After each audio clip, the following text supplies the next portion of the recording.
வணக்கம், welcome to tasty தவா. இன்னைக்கு இரும்பு சத்து அதிகமுள்ள கருவேப்பிலை குழம்பு எப்படி செய்யறதுன்னு பார்க்கலாம் வாங்க. ஒரு பேன்ல 2 டீஸ்பூன் மல்லி விதைகள்,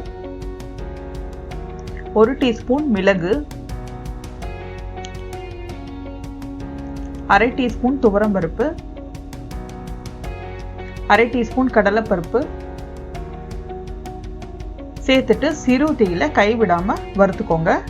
எண்ணெய் சேர்க்கல, ட்ரை ரோஸ்ட் தான் பண்ணிட்டு இருக்கோம்.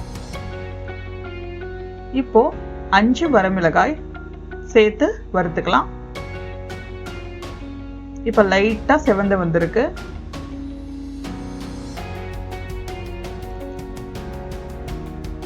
இந்த ஸ்டேஜ்ல 1/2 டீஸ்பூன் சீரகம் சேர்த்து வறுத்துக்கலாம்.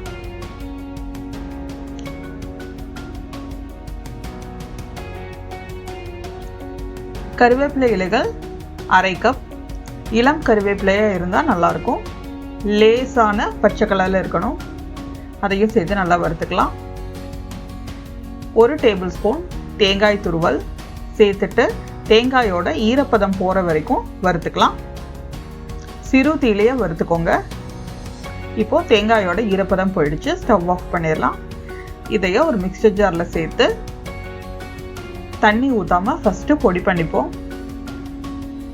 இந்த மாதிரி பொடி ஆனதுக்கு அப்புறமா 1/2 கப் தண்ணி சேர்த்து நல்லா விழுதா எந்த அளவுக்கு முடியுமோ அந்த அளவுக்கு நைஸ் பேஸ்டா இந்த மாதிரி அரைச்சிக்கோங்க. இப்போ ஒரு பேன்ல 2 டேபிள் ஸ்பூன் நல்லெண்ணெய் ஊற்றிக்கிறோம். எண்ணெய் காயட்டும். கடுகு 1/2 டீஸ்பூன், கடுகு பொரியட்டும். 1/4 டீஸ்பூன் வெந்தயம் சேர்த்துட்டு லைட்டா வறுத்துக்கோங்க. 10 பல் பூண்டு சேர்த்துட்டு நல்லா செவக்கிற வரைக்கும் வறுத்துக்கணும். 10 சின்ன வெங்காயம் பொடியா நறுக்குனது அதையும் சேர்த்து நல்லா வெங்காயம் கண்ணாடி ஆகிற வரைக்கும் வறுத்துக்கலாம். எண்ணெயில நல்லா வதங்கணும் வெங்காயம். இப்போ சின்ன தக்காளி 1 சேர்த்து நல்லா மிக்ஸ் பண்ணிக்கலாம். தக்காளி நல்லா மசியணும், நல்லா வதங்கிடுச்சு. இப்போ நம்ம அரைச்சி வச்சிருந்த கருவேப்பிலை பேஸ்ட்டை போட்டுக்கிறோம். எல்லா பேஸ்ட்டையும் போட்டு 1/4 டீஸ்பூன் மஞ்சள் சேர்த்து 1 நிமிஷம் இந்த எண்ணெயில நல்லா வதக்கிக்கலாம்.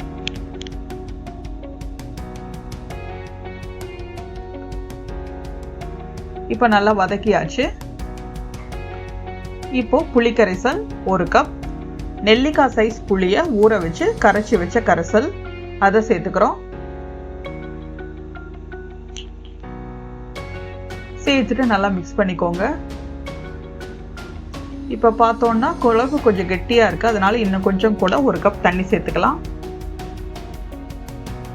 சேர்த்துட்டு மிக்ஸ் பண்ணி பார்ப்போம். இந்த அளவுக்கு இருக்கணும். இந்த அளவுக்கு இருந்தால் கரெக்டாக இருக்கும் கொதிச்சு வரும்போது.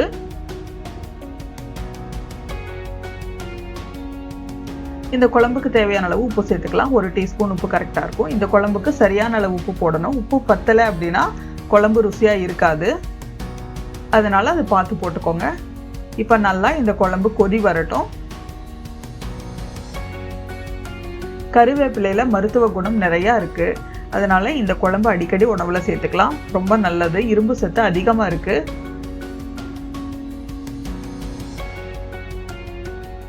நல்லா கொதிக்குது. கொதிக்கும் போது மூடி போட்டு 5 நிமிஷம் நல்லா கொதிக்க விடலாம். 5 நிமிஷம் கழிச்சு ஓப்பன் பண்ணி பார்த்தோம்னா நல்லா எண்ணெயெல்லாம் நல்லா பிரிஞ்சு வந்திருக்கு. குழம்பும் கொஞ்சம் கெட்டியா இருக்கு.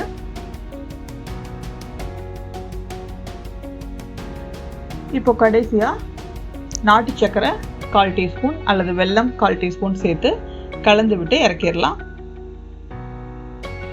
இந்த குழம்பு பொறுத்த வரைக்கும் செஞ்சுட்டு ஒரு 2 மணி நேரம் கழிச்சு சாப்பிடுங்க, ரொம்ப டேஸ்டா இருக்கும். ஃபைனலா கருவேப்பிலை தலைகள் தூவி இறக்கிடலாம். அருமையான இரும்பு சத்து மிக்க சத்தான ஒரு கருவேப்பிலை குழம்பு ரெடி பண்ணிட்டோம். கண்டிப்பா நீங்க இதை ட்ரை பண்ணி பாருங்க. இந்த ரெசிபியை ட்ரை பண்ணி பாருங்க. பிடிச்சிருந்தா லைக் பண்ணுங்க, கமெண்ட் பண்ணுங்க, ஷேர் பண்ணுங்க. சப்ஸ்கிரைப் பண்ணுங்க. கூடவே பெல் ஐகானையும் கிளிக் பண்ணிருங்க. தேங்க்ஸ் ஃபார் வாட்சிங்.